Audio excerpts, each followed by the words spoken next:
Bon, l'engouement pour la poutine, ce n'est pas nouveau, mais on s'intéresse au sujet aujourd'hui parce que ce matin, je suis tombée sur un long article dans le magazine Slate France sur le sujet. Le titre de cet article, c'est « La poutine, bien plus qu'un plat, un enjeu identitaire et politique entre le Québec et le Canada ». Bon, on voit un peu partout, il y a des groupes Facebook d'amateurs de poutine là, qui sont de plus en plus populaires. Moi, je fais partie de un et ça s'appelle les vrais amis de la poutine parce qu'il y a les amis de la poutine, mais semblerait-il que c'est faux. Il y a les vrais, puis on parle de centaines de milliers d'abonnés. Il y a aussi l'influenceur entrepreneur Olivier Primo qui fait ses tests de goût un peu partout au Québec. Il cumule des millions de vues sur ses vidéos. On se demande qu'est-ce qui se passe avec notre poutine. Et je vous pose la question, auditeur, vous, est-ce que vous aimez ça comme Québécois, être identifié à la poutine? Est-ce que vous êtes fier ou vous êtes tanné? Qu'à chaque fois que vous entendez « Ah, vous êtes Québécois, la poutine, est-ce que ça vous dérange? Il y a beaucoup d'auditeurs qui répondent déjà dans la messagerie. Une auditrice nous écrit « C'est pas pire que la choucroute allemande ou alsacienne. La fondue pour les Suisses, on reconnaît un peuple à sa culture culinaire. » Mais c'est parce qu'il y en a plusieurs qui trouvent ça cheap, la poutine. Un autre, indifférente. Les Italiens, c'est la pizza. C'est juste une façon de faire la conversation. Un autre, très fier de notre poutine et ses dérivés. Une poutine Général Tao, filet mignon, une québécoise avec bacon, salami, viande hachée. Bon, ça y est, j'ai faim. Vous pouvez répondre à notre question. Bon, si vous êtes fier ou tanné, vous pouvez aussi nous dire quel endroit où on peut trouver la meilleure poutine. Je pense qu'il va y avoir beaucoup de réponses. La messagerie 98985, ça me permet de présenter notre invité pour en discuter. Moi, je l'ai présenté comme ça au début de l'heure. J'ai dit le spécialiste à l'échelle mondiale, la personne qui s'y connaît le plus en poutine. Il s'appelle Nicolas Fabien Ouellette. Il est d'abord directeur général des marchés publics de Montréal, mais c'est aussi l'auteur de plusieurs études sur la poutine. Bonjour, Nicolas.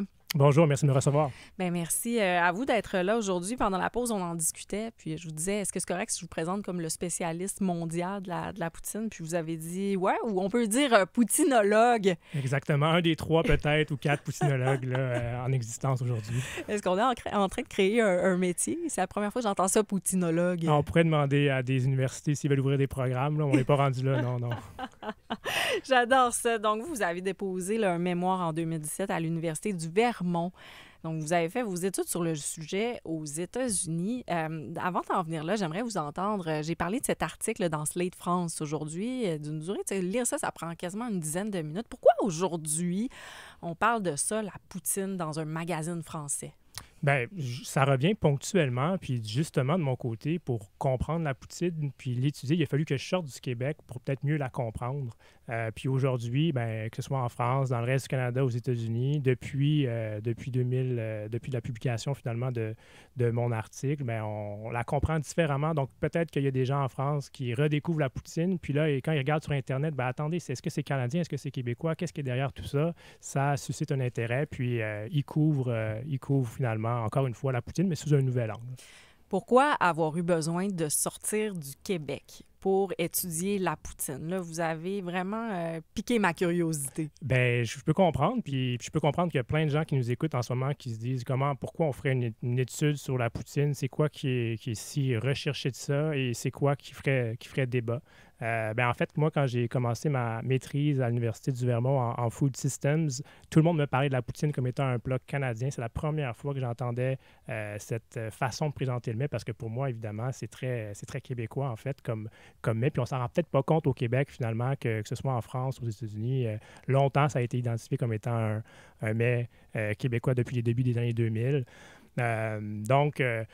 Rendu au Vermont, bien, j'ai poussé un petit peu la chose parce que c'était beaucoup de mes professeurs étaient spécialisés dans les études culinaires. Qu'est-ce qui définit une identité culinaire? Qu'est-ce qu'une cuisine nationale, etc. Donc, évidemment, moi, j'ai choisi d'étudier la poutine. Je m'y connaissais le plus et je voulais creuser ces questions-là de pourquoi est-ce que ça l'écorchait lorsque les gens présentaient le mets comme étant un mets canadien et non pas québécois. Puis vous, est-ce que ça vous écorchait d'entendre ça? Parce que vous êtes québécois, d'entendre « Ah, c'est un mets canadien ». Qu'est-ce que ça vous faisait comme personne d'entendre ça? Bien, pour moi, je comprenais que peut-être on avait des efforts à faire en termes de promotion de la culture en général québécoise, puisque si elle est comprise comme étant de la culture canadienne, bien, elle s'efface. Puis pour moi, c'est clair qu'on a une littérature québécoise, c'est clair qu'on a un cinéma québécois, c'est clair qu'on a une cuisine aussi québécoise. Mais si à chaque fois c'est présenté comme étant canadien, bien, ça l'efface assez rapidement sur la scène internationale. Là. Comment on en est venu à l'attribuer au Canada? la poutine? Ça n'a pas toujours été le cas. En fait, même nous-mêmes, à l'interne, je veux dire, au Québec, on ne voulait pas s'associer à la poutine. Est-ce que c'est parce que je disais ça a l'air cheap, justement? Oui, à 100 OK. En fait, à 50 il y a quand même un autre 50 que j'ai pu pousser justement comme analyse. Mais c'est au 2007, 2008, 2010 peut-être que ça a commencé à être plus populaire, la poutine, à l'extérieur des frontières du Québec, puis à être repris comme étant un mets canadien. Mais avant ça, à son invention, il faut revenir un petit peu dans le temps là, pour tout le monde, mais ça a été inventé dans les années 50 dans le centre du Québec, la poutine. Quelle ville? Parce qu'il y a un gros débat. Oui, on n'embarque pas là-dedans. C'est Drummondville ou c'est quoi l'autre ville? Il y a Warwick, il y en a plein là, qui peuvent être dans le mix, si je peux dire. Puis, de mon côté... Vous embarquez pas là-dedans. Les poutinologues au Québec ne sont pas encore... Il n'y a pas de consensus là-dessus, mais c'est clair que ça vient du centre du Québec. Il y en a plusieurs restaurants qui disent être derrière l'invention de la première poutine dans les années 50. Mais depuis son invention dans les années 50, au Québec, on se distançait du mets. On ne voulait pas être associé. C'était honteux même de dire que c'était québécois. Puis on le voit là, dans plein de médias, les caricaturistes, etc. Ils présentaient le mets comme étant la pire invention culinaire du siècle. Puis la caricature, je me rappelle, c'est pas le haggis qui est un mets aussi ridiculisé du côté écossais. C'est pas le haggis la pire invention, c'est la poutine. C'était comme ça que c'était perçu, présenté. Donc, ça a pris plusieurs temps avant qu'on commence à la valoriser puis à la comprendre, à l'apprécier. Est-ce que c'est aussi parce que ça peut être perçu comme un mets de pauvre, parce qu'on parle d'aliments de base, la patate notamment, qui a été associée à la pauvreté pendant plusieurs années. On cuisine à base de patates, ça coûte pas cher, on peut nourrir les grandes familles, donc on veut pas être associé à ça. Ça fait partie également de la chose. Puis dans les années 2000... C'est plus le cas, là, Non, puisqu'il y a des restaurateurs qui ont permis de la démocratiser dans les différentes strates de la société avec la fameuse poutine du pied de cochon, par exemple, ben là, le valoriser autrement avec du foie gras, finalement. Puis tout le monde pouvait s'y retrouver, disons, puis c'était rendu un peu plus prestigieux d'en consommer. Justement, là, je rappelle pour ceux qui viennent de se joindre à nous, on a une discussion en ce moment avec le meilleur poutinologue au monde, Fabien, Nicolas Fabien. Oui, là, c'est une blague parce que vous êtes aussi directeur général des marchés publics de Montréal, mais vous êtes auteur de plusieurs études. Bon, comment on en est venu à l'associer au Canada? Là, ce que vous dites, c'est que c'est clair, ça a été inventé au Québec, qu'on s'est dissocié pendant une certaine partie de l'histoire parce que c'était perçu comme étant cheap, de bas de gamme et tout ça. Alors, c'est passé où cette espèce de transition où là, finalement, c'est devenu canadien, je le mets entre guillemets? Bien, avant de devenir, disons, canadien, ça a été mieux valorisé. Puis, c'est vraiment ce que moi, j'ai pu observer. Ça suit d'autres mets aussi qui étaient ridiculisés avant, puis par la suite, vraiment promus.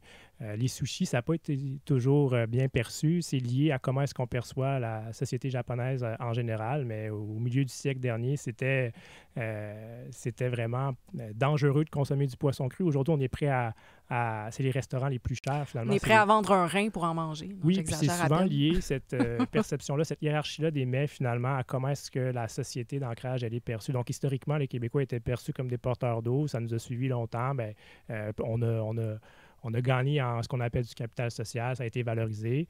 Puis tellement qu'on ne le valorisait pas, la poutine à l'interne, on a des festivals au Québec pour tout et rien dans tous les villages au Québec. Bien, le festival de la poutine de Drummondville, il a été lancé juste à la fin des années 2000. Là, j'ai 2008, peut-être 2010 en tête. C'est très récent. C'est donc récent qu'on la festoie, qu'on la célèbre, qu'on la souligne. Donc, tous ces marqueurs-là montrent finalement l'évolution de comment est-ce qu'on consomme, qu'on perçoit puis qu'on promeut notre culture, nous-mêmes, et la poutine comme mets.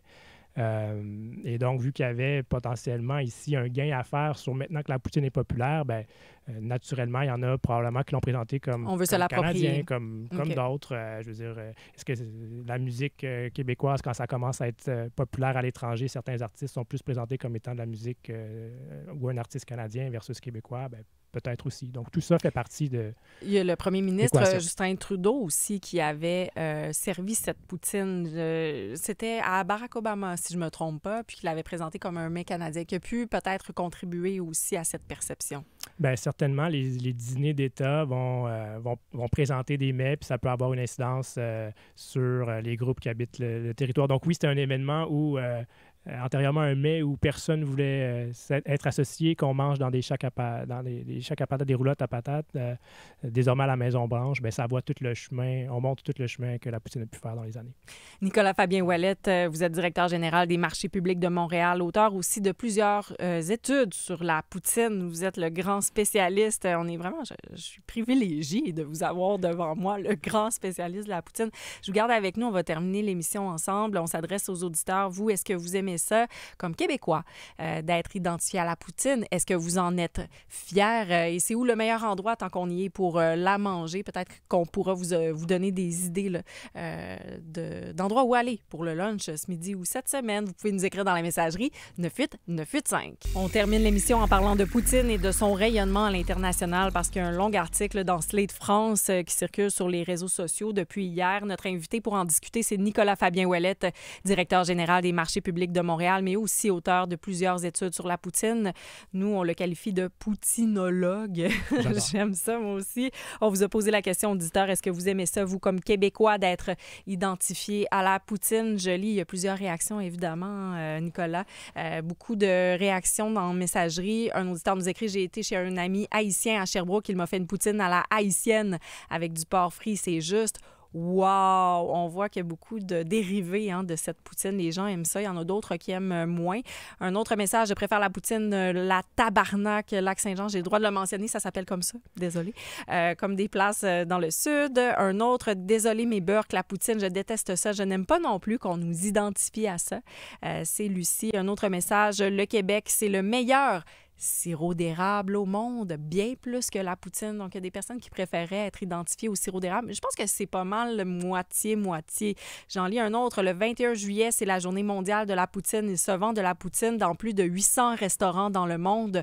J'en suis très fière. Et là, Nicolas, on a un appel d'un auditeur. Il s'appelle Michel et il a vécu une expérience à l'international en lien avec la poutine. Bonjour, Michel. Bonjour, Marie-Ève et Nicolas. Désolé pour ma voix, là. Elle est très belle, votre voix. Allez-y. Je connais un couple de Québécois qui ont décidé d'aller en Jamaïque. Puis quand tu disais tantôt de s'excuser en disant le mot tabarnak, ils ont acheté un bar qui s'appelle le bar au Tabarnak. J'en ai déjà entendu parler, ben oui. Oui, et ils ont introduit la poutine avec des hot dogs, avec de la musique de la Jamaïque en même temps, tout ça, c'est très beau. On a vu ça sur Facebook, il nous a envoyé des photos. Puis le gars, il se fait toujours poser la question, comment tu fais pour avoir ton fromage là-bas? Puis comment il fait? Est-ce que vous êtes capable de répondre? J'ai pas été capable de répondre. J'ai pas eu le temps de demander, fait que ça serait une question à y poser, mais c'est quelque chose qui nous représente quand même en tant que Québécois. Je sais que le sirop d'érable, c'est bon. Mais le gars, il a décidé d'introduire des plats d'ici, là-bas, pour leur montrer c'est quoi. Oui, puis on l'a vu aussi. Bien, merci beaucoup, Michel, de votre appel, de partager cette expérience. Il y a Bruno Blanchet aussi, l'humoriste, auteur, qui l'a fait en Thaïlande, si je ne me trompe pas. On peut en retrouver un peu partout, là, des poutines. Après ça, est-ce qu'elles sont authentiques québécoises? Il y a des difficultés d'approvisionnement des produits. Mais Nicolas, j'aimerais ça vous entendre à ce sujet-là. Il y a des personnes qui sont prêtes à parcourir beaucoup de distance pour goûter à des poutines. C'est ça qui est le plus surprenant. Bien, on a fait mention tout à l'heure des groupes Facebook, là, les vrais amis de la poutine. Moi, j'ai pu voir hier ou dans les derniers jours quelqu'un, je pense, qui est parti de Montmagny. Je l'ai vu aussi. Et qui est allé sur la rive sud de Montréal. À Kahnawake. Pour goûter une poutine qu'il avait vue sur le groupe, qui avait énormément de bons commentaires. Donc, plusieurs heures de voiture juste pour déguster potentiellement la meilleure poutine selon lui, en tout cas, qu'il n'avait pas encore dégusté. Donc, ça crée ces découvertes-là, ces échanges-là. Il y a une centaine de milliers de personnes, en fait, sur ce groupe-là. Donc, on peut voir l'engouement. Puis les gens, là, ils vont les noter, les poutines. Là. Il y a tout un système de notation. Puis ça suscite énormément d'engouement. Ça parle beaucoup de l'ancrage de la poutine au Québec. Mais plus que l'engouement, là, c'est très sérieux sur ces groupes-là. Parce que je l'ai dit, moi aussi, je suis membre du groupe Les Vrais Amis de la poutine. Puis ce sont les vrais, pas juste les amis, les vrais. Puis c'est un phénomène social très, très intéressant à observer parce que ça donne lieu à des chicanes. On parle quand même de poutine, là, des frites, du fromage, de la sauce. Mais il y a des chicanes, des discussions aussi. C'est vraiment particulier de voir que c'est ça, là, ça vient chercher profondément. Là. On la prend très au sérieux. Oui. Tout le monde, ça un peu chauvin là, où que j'ai grandi, c'est la meilleure poutine. Puis là, ben, tranquillement, on comprend qu'il y en a ailleurs parce qu'on peut avoir ces échanges-là sur les médias sociaux. Donc, ça nous en fait découvrir. Puis je pense que tout le monde, quand on va en vacances, par exemple, au Québec, ben, on essaie des fois d'arrêter à la meilleure poutine du coin. Ben, ça peut aider à s'orienter, ces groupes-là. Ben moi, je peux dire que la meilleure, elle est à Chambord, au Lac-Saint-Jean, à la cabane à patates frites, qui est ouverte évidemment seulement l'été. Nicolas Fabien Ouellette, merci beaucoup d'avoir partagé votre expérience avec nous.